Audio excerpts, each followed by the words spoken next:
C'est une journée de gloire pour moi. C'est une grâce que le Seigneur m'accorde encore ce matin. C'est une opportunité qu'il m'accorde et voilà pourquoi je voulais partager ce message avec mes frères, mes sœurs, à tous ceux-là qui sont appelés au ministère, à tous ceux qui sont appelés au service de Dieu.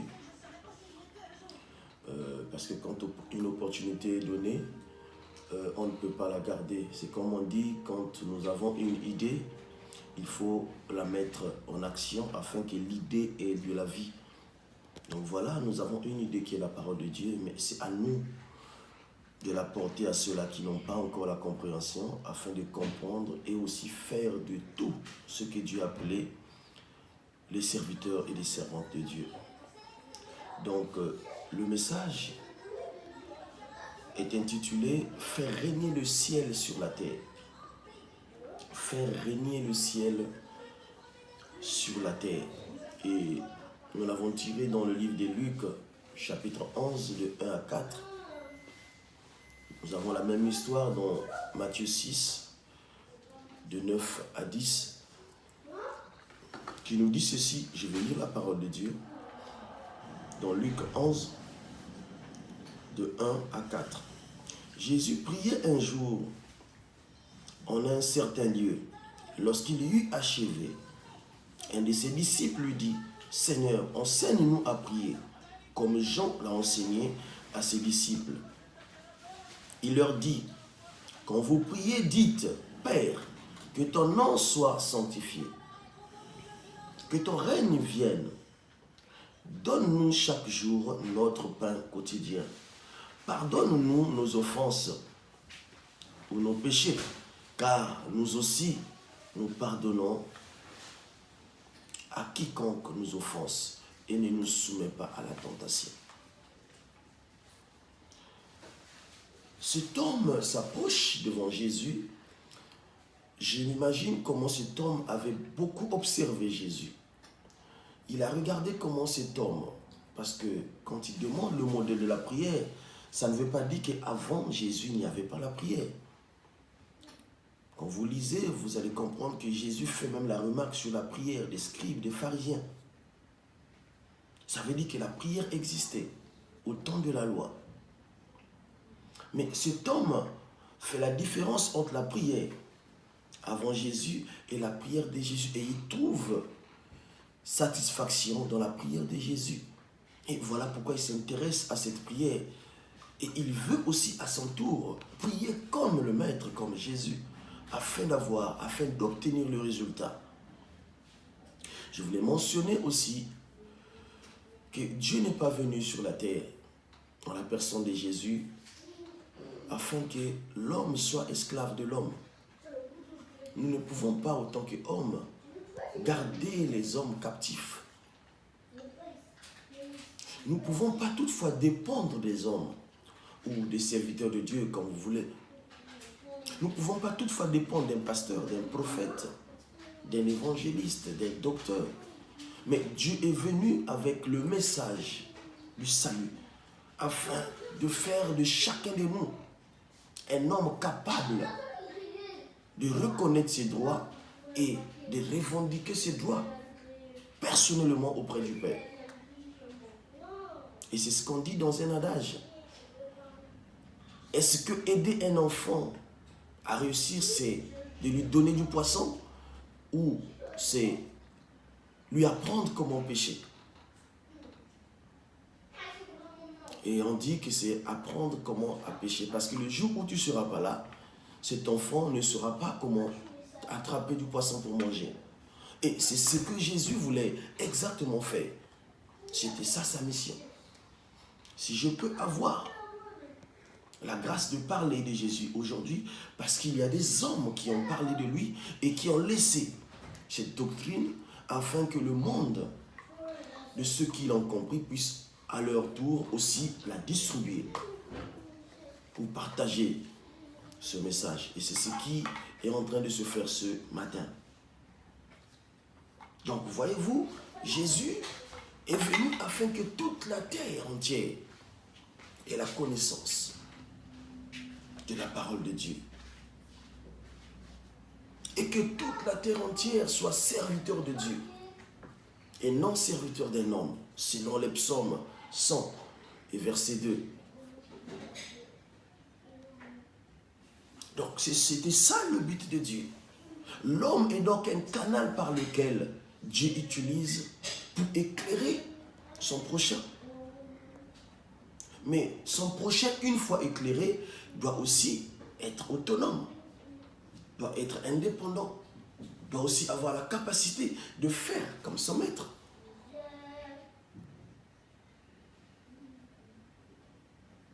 Donc nous sommes les hommes sur terre qui, une fois compris, reçu la révélation de Dieu, nous les transmettons aux autres qui n'ont pas encore cette révélation, afin qu'à leur tour, eux aussi qu'ils ont la capacité d'exploiter la parole de Dieu. Selon Actes, chapitre 9, verset 15, nous sommes des instruments. Donc, la volonté de Dieu est que tout le monde parvienne à la foi de Dieu. Et que tout le monde comprenne que lui, il est le seul, le Dieu unique et véritable. Une fois que nous comprenons ces choses, c'est ce qu'il a dit d'ailleurs à Moïse. Dans le livre de, si vous voulez, dans le livre de Exode 4, 12 à 14. Nous comprenons que Dieu est en train de faire d'un homme son porte-parole afin d'atteindre un peuple. Moïse parlait en même temps au peuple israélite.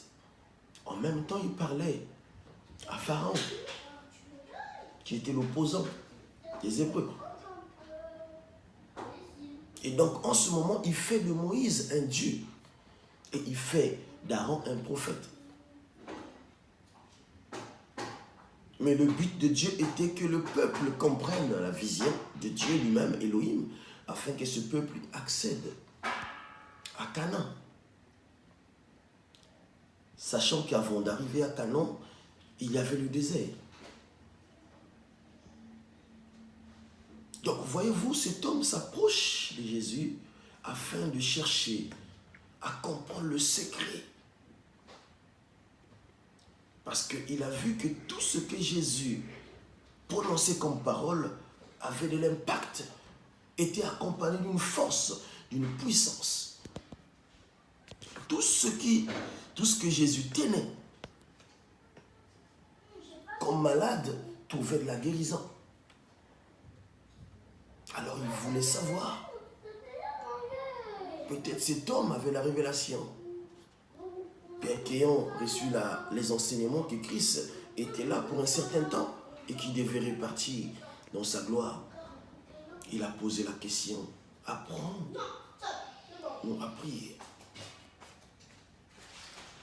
Et dans sa prière, il dit, quand tu pries, quand vous lisez dans Matthieu 6, vous allez comprendre que c'est la même chose, mais sauf que les textes sont un peu différents.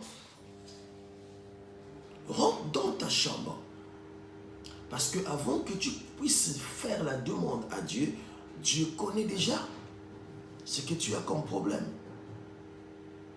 Toi qui penses que ton problème, pour le faire connaître, il faut aller expliquer aux voisins, il faut aller expliquer à tes amis. Non, Dieu connaît ton problème. Dieu connaît ton problème. Avant que tu lui adresses des requêtes, Dieu connaît.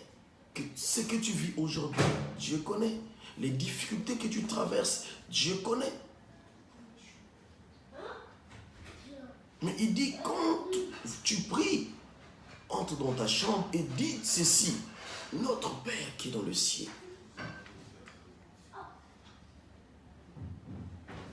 Ça veut dire quoi? Que quand tu veux prier, ou il voulait lui faire mention parce qu'il comprenait la question. Si moi j'arrive à faire des choses que vous trouvez extraordinaires, c'est simplement parce que j'accomplis la mission, je reconnais et je fais tout ce que mon Père me demande de faire. C'est ce qu'il a dit, Jésus. Tout ce que je fais sur la terre, ce n'est que la volonté de mon Père. Je ne fais pas ma volonté, mais la volonté de celui qui m'a envoyé. Donc si vous voulez que les choses marchent, vous voulez que votre vie ait de la lumière, si vous voulez vivre la gloire de Dieu, faites ce que l'Éternel vous demande de faire. Reconnaissez que c'est lui, le seul Dieu. Ce n'est pas ton père, ce n'est pas ta mère, ni ta femme, ni ton époux. Ce ne sont pas tes enfants, mais c'est Dieu qui t'accorde le souffle de vie, qui te renouvelle sa bonté tous les jours de ta vie, qui te fait échapper tous les jours de la mort, parce que le diable, sa volonté est de te tuer, tu ne serais pas en vie. Et celui-là, il faut le reconnaître d'abord, sans faire une demande quelconque. D'abord reconnaître que c'est lui. Parce que de nos jours, c'est tout au contraire. C'est tout au contraire. Les hommes, ils font les demandes sans pourtant reconnaître la personne à qui ils font la demande.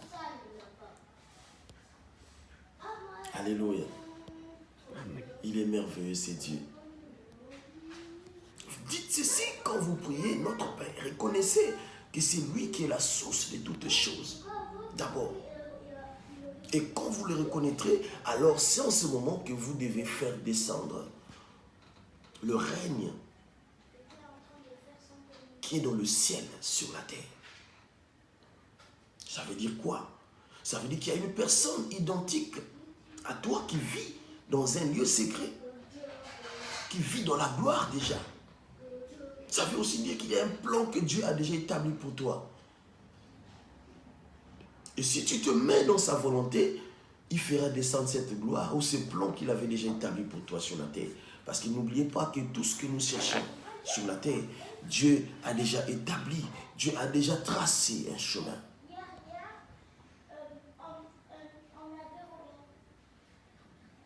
Et ensuite, je voulais souligner un point.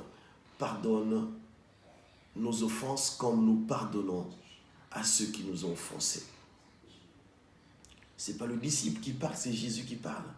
Parce que Jésus, quand il est en train de parler, il sait qu'il est venu afin que le péché soit pardonné. Quel péché alors? Le péché du monde. Le monde était envahi, était enveloppé dans le péché. Et donc, il est venu afin d'ôter ce péché que l'on portait. Et donc, s'il l'a fait, ça veut dire que dans le royaume, le pardon règne. Et si tu veux vivre le miracle de Dieu, tu veux déclencher le miracle de Dieu, reconnais le pardon de Dieu et pardonne aussi à tous ceux-là qui t'ont offensé. Bien-aimé, recevoir de Dieu ne demande pas une longue prière, ne demande pas un jeûne de 50 à 60 jours. La Bible dit ceci, que l'obéissance vaut mieux que le sacrifice. L'obéissance vaut mieux que le sacrifice. Entre celui qui obéit, c'est comme un enfant que vous traînez à l'église tous les dimanches, mais qui ne sait pas ce qu'il va chercher à l'église. Qui ne sait pas, mais il est là tous les dimanches avec toi à l'église, qui ne comprend rien. Il obéit à son père, mais il ne comprend pas. Il ne comprend pas. Il se sacrifie. Il se sacrifie tous les dimanches. Mais le jour où il comprendra pourquoi il part à l'église, c'est là où il y aura l'obéissance totale. Il ira sans pourtant que son père lui amène, sans pourtant que sa maman lui amène à l'église. Il se lèvera de bon matin, il va se préparer, seul il ira à l'église. C'est ça l'obéissance, un acte personnel. Quand vous priez, ne regardez pas à votre voisin. Quand vous priez, ne faites pas la photocopie des prières des autres. Vous avez des requêtes, ne le dites pas à qui que ce soit. Parlez uniquement à Dieu, afin que le Dieu qui est dans le ciel puisse faire descendre sa gloire sur la terre. Que Dieu vous bénisse. On va continuer avec ce message jusqu'à la fin de la semaine. Et il y aura une autre partie où je vais développer les autres versets qui en suivent. Que Dieu vous bénisse. Soyez dans la paix. Quand vous priez, ne dites pas que c'est le pasteur seulement qui peut vous guérir quand vous êtes malade. Ne dites pas qu'il n'y a pas que le pasteur qui peut, en vous posant les mains, qui peut donner la solution à votre problème. Non. Dieu nous a donné une possibilité. Il dit que le voile était déchiré du haut vers le bas, afin que tous nous ayons accès. L'accès est libre pour tout le monde. Il suffit de comprendre et d'agir comme il veut. Que Dieu vous bénisse. Au nom de Jésus. Soyez en paix et soyez en paix. Merci beaucoup. Merci.